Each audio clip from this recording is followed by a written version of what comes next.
राज्यभरामध्ये मुसळधार पाऊस बरसतोय आणि या मुसळधार पावसाचा शेतीला देखील फटका बसलाय। तर त्या संदर्भातल्या टॉप 9 बातम्या। बारामतीच्या पिंपळी लिमटेकमध्ये नीरा डावा कालवा फुटला। उपमुख्यमंत्री अजित पवारांकडून नीरा डावा कालवा या ठिकाणी पाहणी करण्यात आली आहे।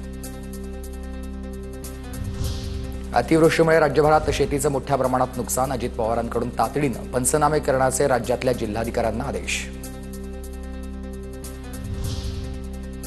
अतिवृष्टीमुळे बारामती तालुक्यातल्या अनेक गावांमधील शेतीचं मोठ्या प्रमाणात नुकसान। सरकारनं नुकसान भरपाई द्यावी, शेतकऱ्यांची मागणी। राज्यातील 8,500 कृषी सहाय्यक संपावर, पण मुसळधार पावसात शेतकऱ्यांच्या सोबत राहणार। आम्ही पंचनामे सुरू ठेवलेत, शेतकऱ्यांना वाऱ्यावर सोडणार नाही। कृषी सहाय्यकांची प्रतिक्रिया। साताराच्या कोरेगावमध्ये मुसळधार पावसाची हजेरी। शेतामधून शेतमाल बाहेर काढताना शेतकऱ्यांची कसरत, तर अनेक ठिकाणी शेतात पाणी साचल्यानं चिखलाचं साम्राज्य। नाशिकच्या सिन्नर कृषी उत्पन्न बाजार समितीमध्ये कांद्याचं नुकसान। पावसामुळे व्यापाऱ्यांनी साठवून ठेवलेल्या कांद्याचं नुकसान झालंय। आता निवडण्यासाठी ठेवलेला कांदा पाण्याच्या प्रवाहात वाहून गेलाय।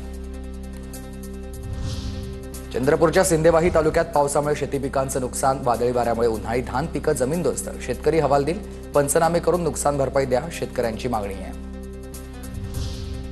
जालना जिल्ह्यातल्या बदनापूर तालुक्यातल्या राजूर, चणेगाव, चिखलीसह आसपासच्या परिसरात वादळी वाऱ्यासह पाऊस।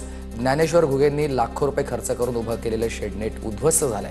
नुकसान भरपाईची मागणी ते करतायत। कोल्हापूरमध्ये गेल्या 8 दिवसांपासून पावसामुळे पेरणीची कामं पूर्णतः ठप्प आहेत। उन्हाळी पिकांचं मोठं नुकसान झालंय।